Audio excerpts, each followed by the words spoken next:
If it's knowledge, humour, or a different perspective that you seek, look for the wisdom in the words that we speak.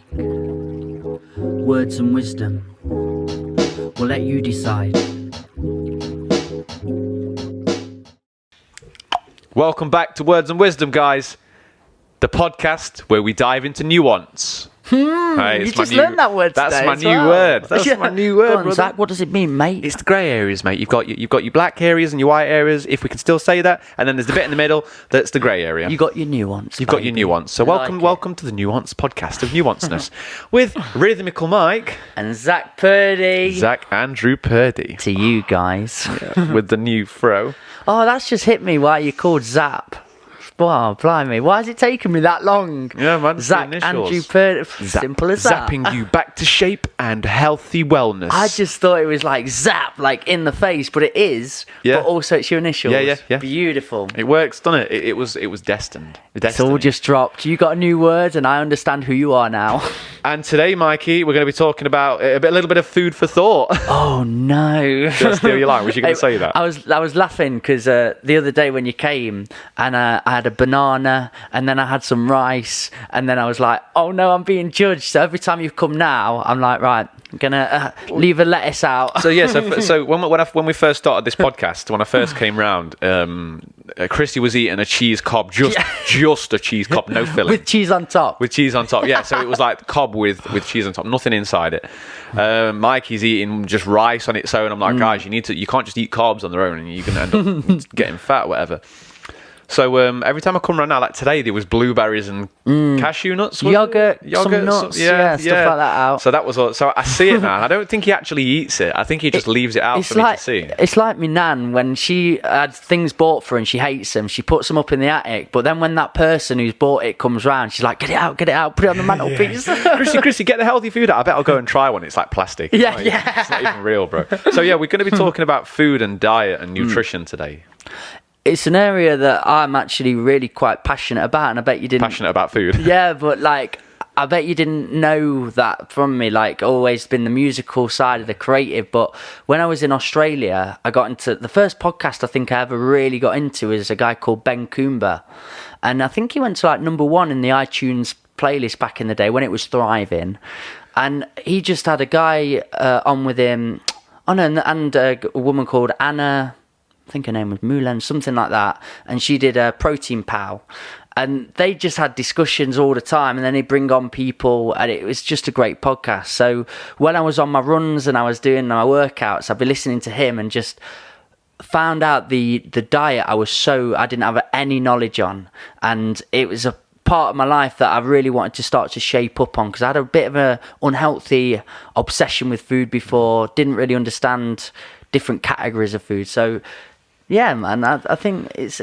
Before we start, I've got a disclaimer. Oh, no. Well, basically, first of all, we're not expert nutritionists. Even though I work in the fitness industry, I'm more of like a exercise, fitness, body transformation coach. Now, I can obviously help people with the nutrition, but I'm not a nutritionist. So, also, we're not a medical professional. So anything we do say...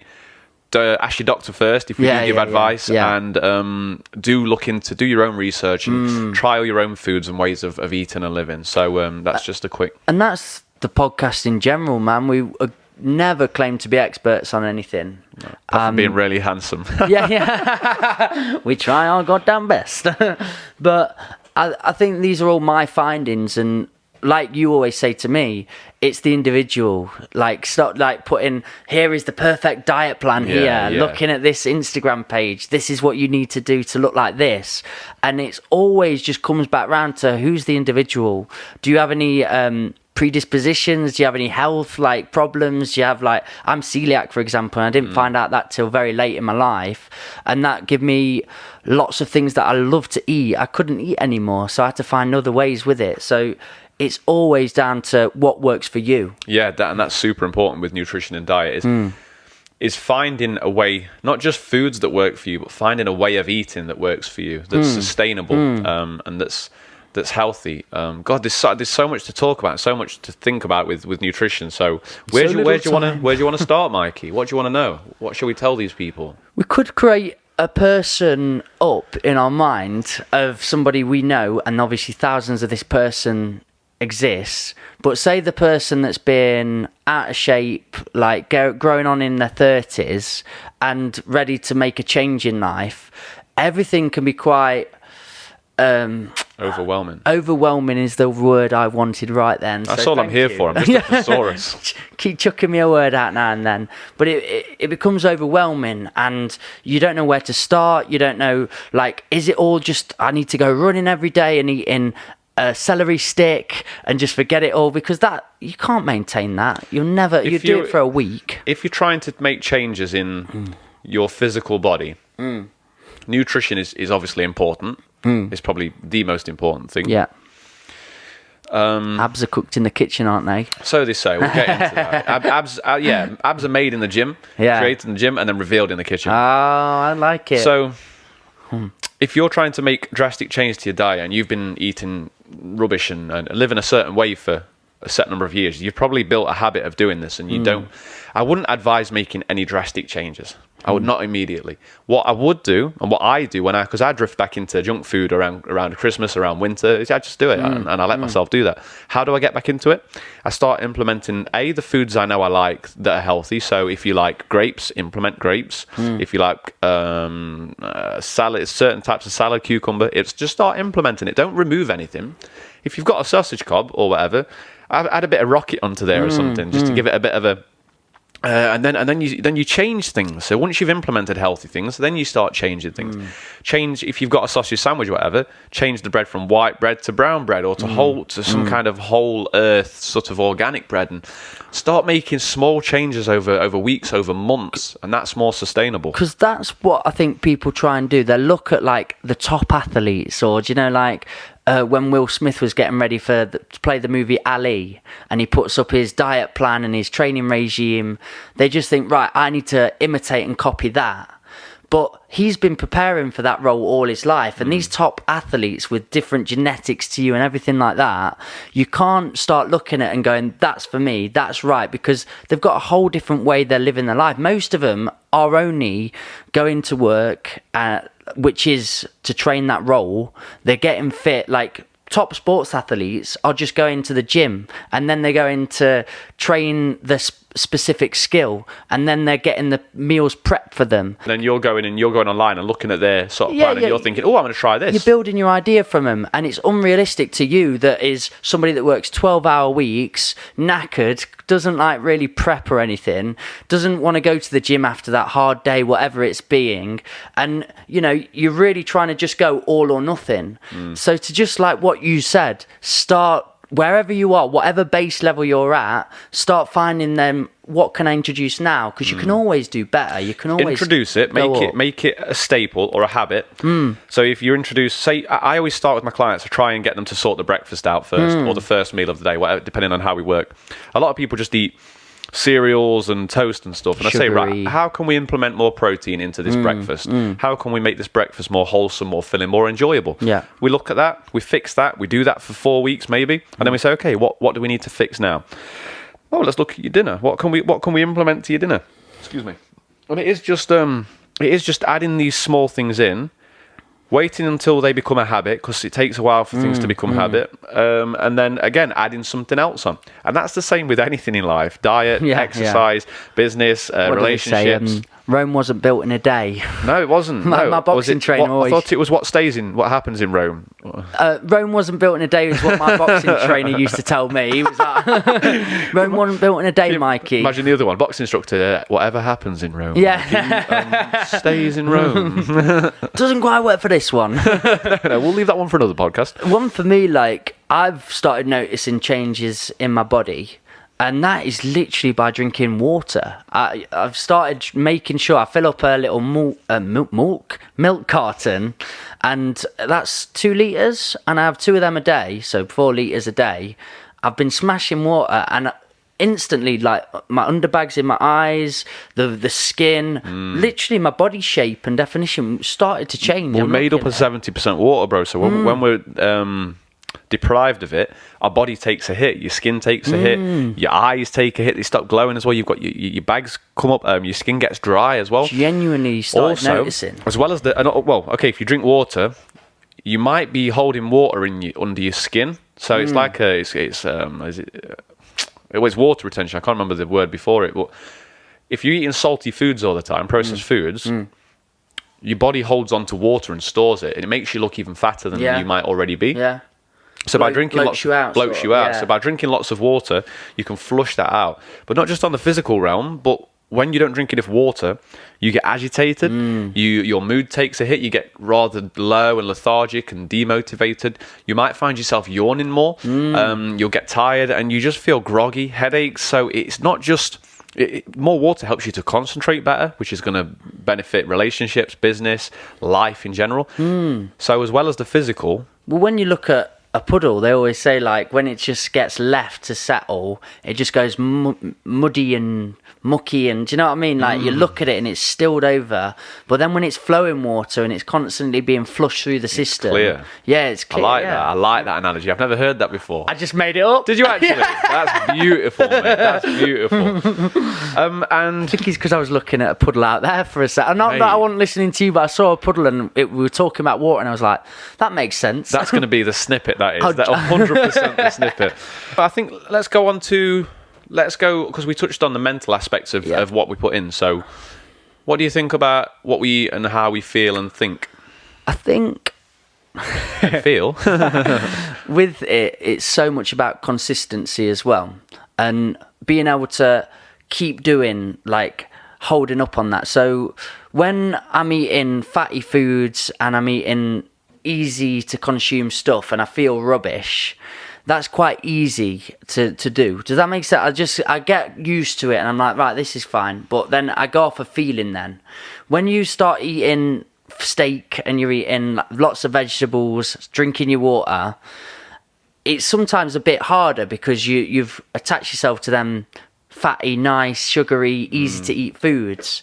And to just start taking a bit of that out of the way, the fatty and stuff, and introducing replacements and putting this in, for a while it's going to be hard. But when you start to do it consistently and you start to just implement and it becomes habit, that's it. That's the mindset I like to try and grain. Touching on that, actually, when you mentioned steak and vegetable stuff, I was like, oh mate, I would not eat that. But then what we've got to do is, what I do is I take my healthy, I call it the 80-20 rule. Yeah. 80% on my plate is healthy, 20% is whatever I want. So like, if I've got steak and vegetables, my steak's marinated in honey and barbecue, for instance. So you've got a bit of naughty there. Something in there. Something to hit the taste buds with, so it doesn't just taste like steak. Play with it, hey.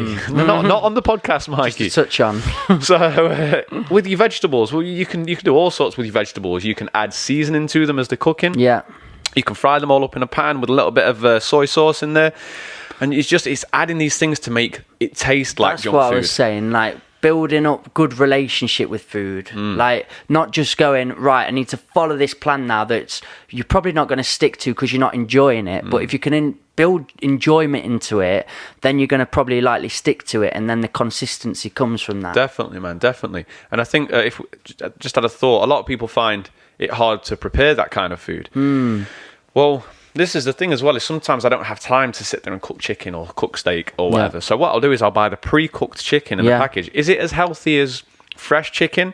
Not necessarily. Is chicken as healthy as organic grass-fed chicken? Not necessarily, but we get what we can and we do what we can with the lives that we live. But you get your pre-packed chicken, you get your pre-packed salad, you put it all together, a bit of sauce on there, mate. You've got a healthy salad, generally healthy salad, and it tastes good and it's quick.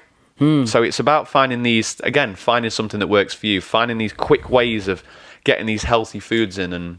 And do slap yourself out of being lazy as well. Sometimes you're giving yourself an excuse. I haven't got the time for that. I haven't got time for that. Make time. You have. You've been scrolling for 20 minutes where you could have cooked like 3 chicken breasts, or you could have done X, Y, and Z. So be honest with yourself. If you genuinely are coming back from work exhausted, and then you've been to a Pilates class or you've been to a spin thing, and then you're like, right, I just want to eat shit now, or I just want to not think about anything, that's sometimes fair, and you go and get that chicken from the co-op that you can get for like, it makes sense what you just said. But if you've got back and you've done not even had a work day, you've just got back and you're like, I can't really be arsed, knock yourself out of that. Get yourself definitely not thinking that way.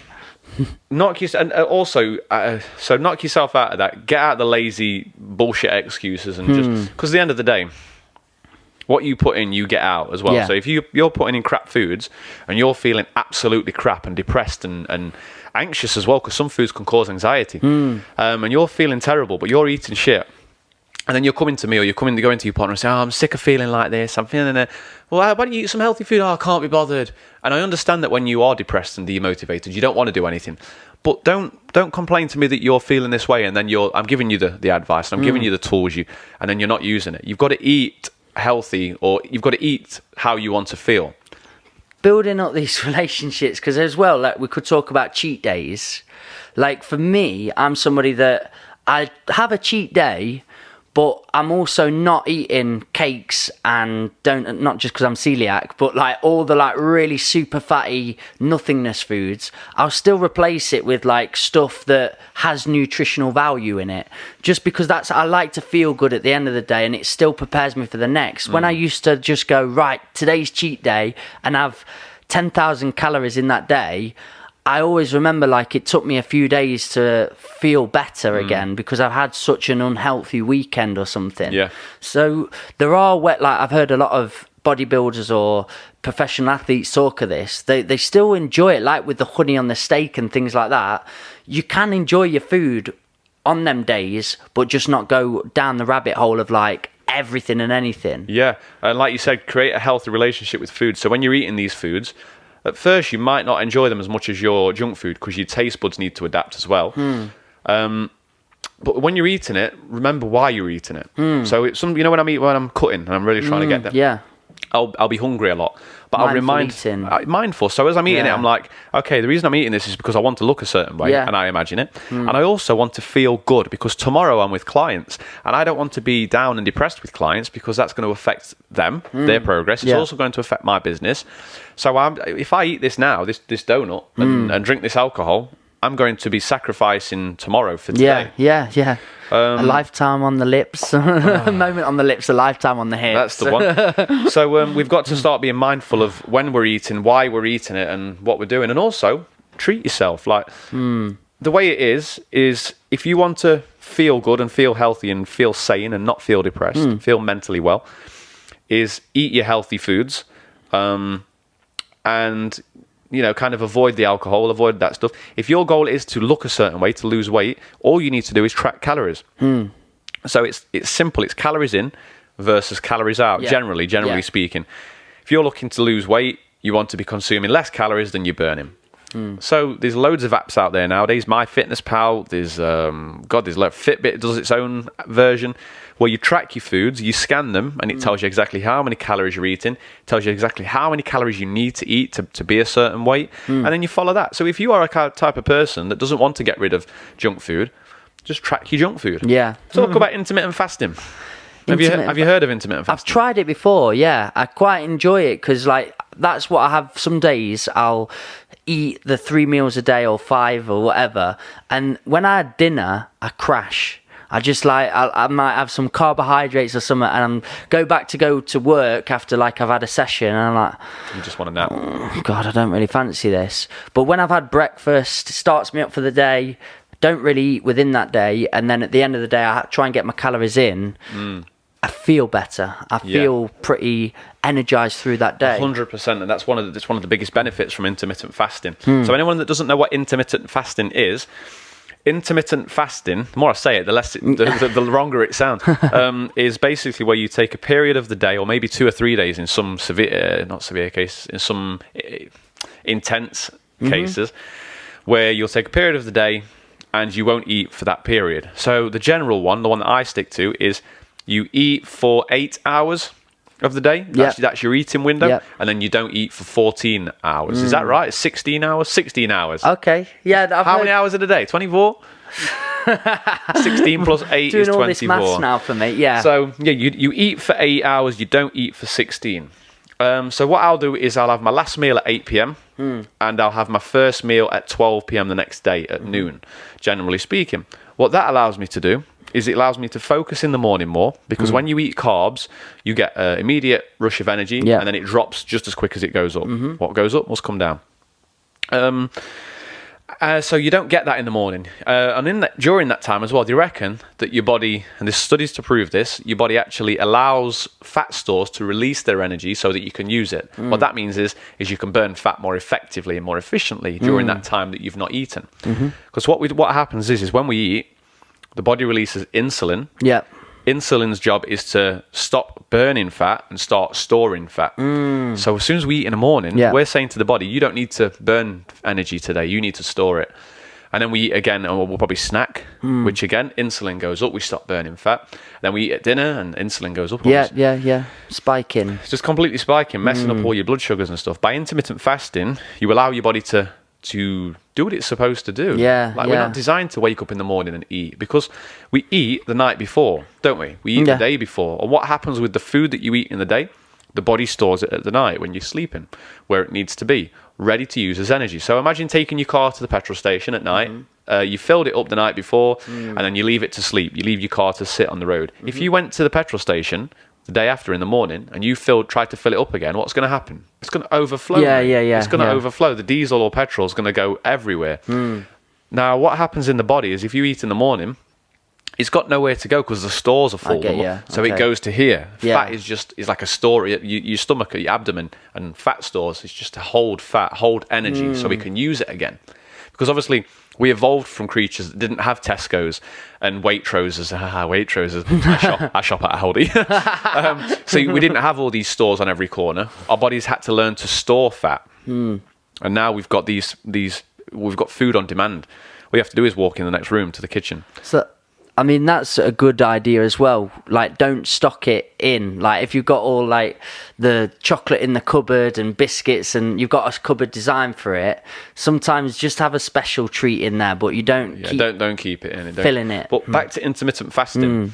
It also, let's have a look. So the benefits that I find from intermittent fasting, it allows me to eat more for the rest of the day. So if you've got 3 meals... and 2 snacks, you've got to divide your calories up by 3 meals and 2 snacks, which is smaller meals. Now, if you're like me, I love eating big meals. I get hungry and I eat till I fill my appetite, and then I'm eating after that as well. I love to eat. So if I forget the first meal of the day, and I eat at dinner time and I eat at tea time, I can have 2,900 to 3,000 calories between 2 meals rather than 3. So I'm fuller, I'm happier, and I know that I'm not going to be snacking after that. And also it gives you more control over your calories towards the end of the day. Because let's say you have a big breakfast, then you have a big dinner, and you get to the end of the day, because everyone's hungry in the evening, and you've only got 300 calories left. What are you going to do with that? What, a chicken breast and a slice of dust? So we need to. So what happens is it enables you to save those calories for the rest of the day, so that you can have a good meal before you go to bed, feel satiated, and cut the evening snacking. It's a brilliant tool, man. It's tricky to say if you're on 2,500 calories for the day or 2,000 whatever you're on. Having that all at night, it's quite tricky to just have it all in one, isn't it? So I quite like that. You can have a big, exciting meal. I've really enjoyed that nighttime calorie expenditure that you can, like with Chrissy, we'll have like a big meal. When we were doing intermittent fasting, trying it out, I was like, for the day I was really hungry, but it's okay to feel hunger. Like, it's okay to have that, because your body's sort of just like, right, we're working, we're acting, we're active, the energy. But I knew in my mind I've got something to look forward to at the end of the day. I was like, I'm ready for it. And then we built this beautiful meal up. And again, the mindful eating, I'm thinking about it when I'm eating. I'm like, this is really filling me. Have a lovely sleep. That was what I was sort of trying to talk about. The mindful eating is something we forget about. lots of bodybuilders will say like they just got it in, they just put it in the system. I know they were doing it for another purpose, but you forget about food when you're eating it, and really being even conscious. I think with bodybuilders that might have been a bad example to use, because they, even when they're eating their food, they're mindful because it's fuel for them. Yeah. So even though it's not the tastiest food, they know it's fuel. So the mindful behind that is that they're it's being mindful. But I suppose the taste is what I'm coming to, because like I remember Ronnie Coleman, like he was shoveling it in and I hated it, but like what he was using it for purpose. But I suppose when you're being like really mindful of eating and enjoying that, like what it feels like, the textures, the taste, you become fuller at the end of it. If when you've just slammed everything down, maybe that's definitely a possibility with some people. I think as well as, but then you could, like, either way, if you were a bodybuilder and you just did it for fuel and you kept slamming it down, you can create a bad relationship with food. Obviously, if you go too much into the taste, you can get addicted to you're not eating to fill anymore. You're eating for the taste, because being full and taste is two different things. I'm sure you've experienced where you've ate a meal.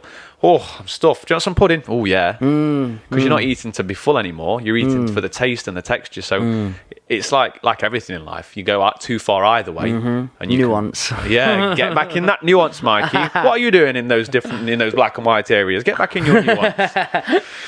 Just jumping around. I've got a couple of things that I've wrote down. So I want to talk about food is medicine.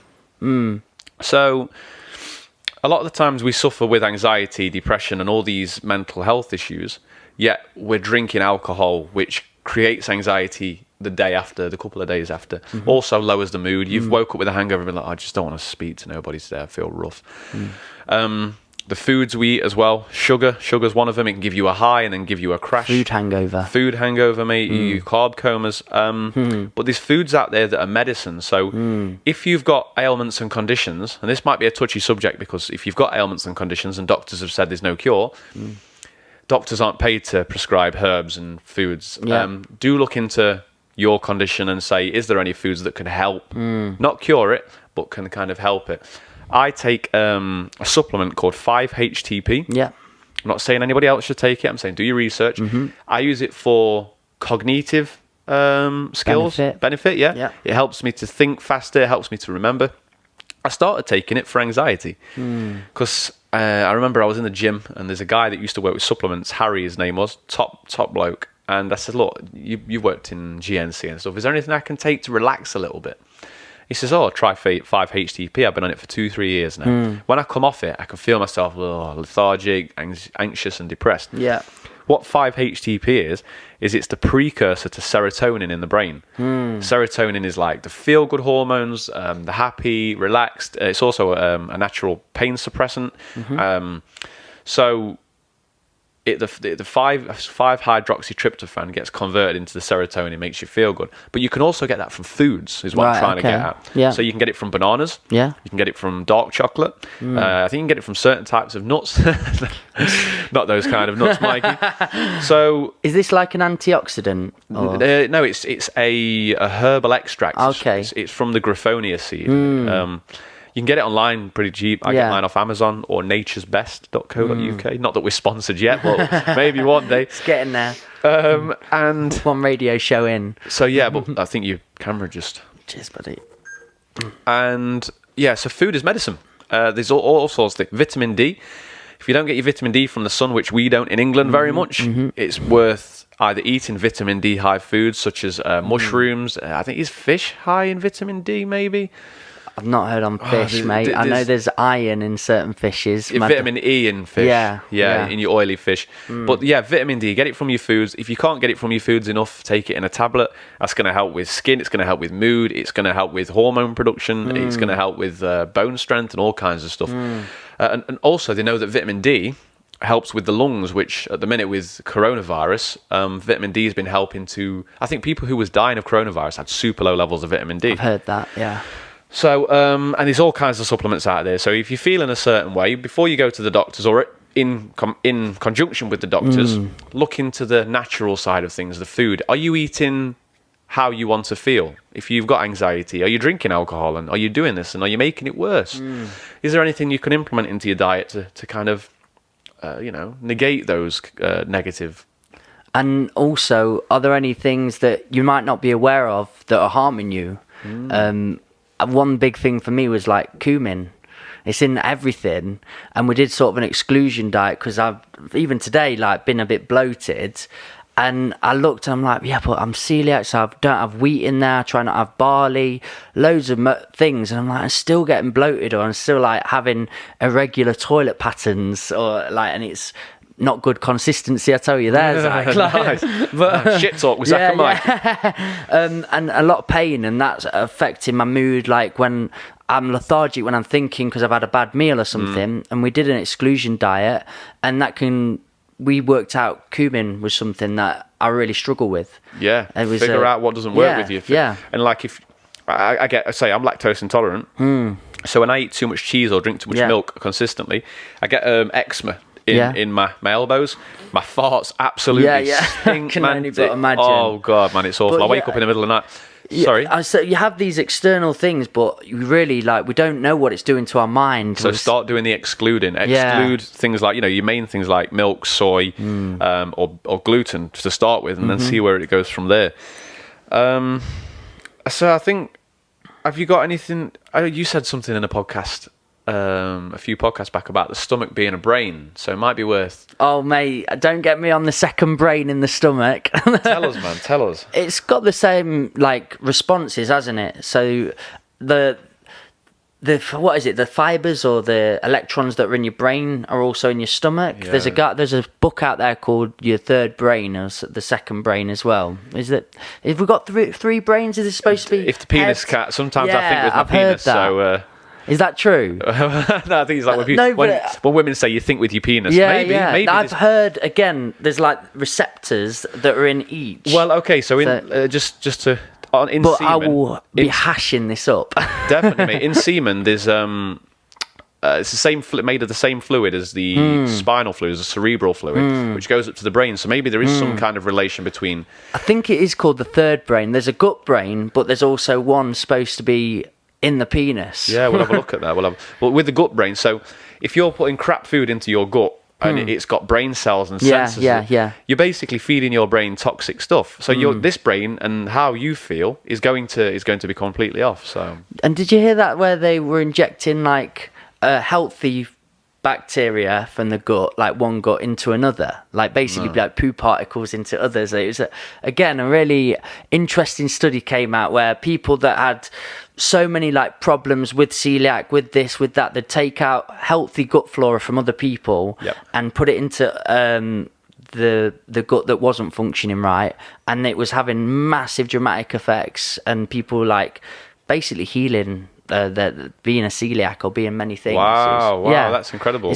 Well, the reason that we are like lactose intolerant and stuff is because you've got like bacteria and stuff in the gut that breaks it down, and some people don't have as much of that. That's in there, it. So it finds it hard to break it down. So I think it's just when you got into the science there, I was like, oh no, this book that I once looked at and I was like, this is interesting, and heard a podcast on. I'm like, I'm not going to go pluck this up right now. We're not, like we say, we're not experts. We've just got some knowledge that take things what we've done. I find interesting, and I'll go and sort of listen and take on what you're saying and then come back with things I've heard, but again, we don't know. Speak to the professionals. Okay, right. Have you got a beautiful little quote you want to leave us with? Or I haven't with diet, man. Have you? Oh, mate, you are what you eat. Yeah, it's the old one, isn't it? How did I not think of that? And everything we've gone through today. Yeah, what you put in is what you get out. So, on that note, guys, let us know.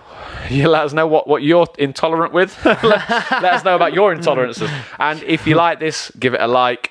Give it a share, and we have actually closed the application for nudes now. So, peace and love, guys. Thank you for listening as always. Peace out. Big love.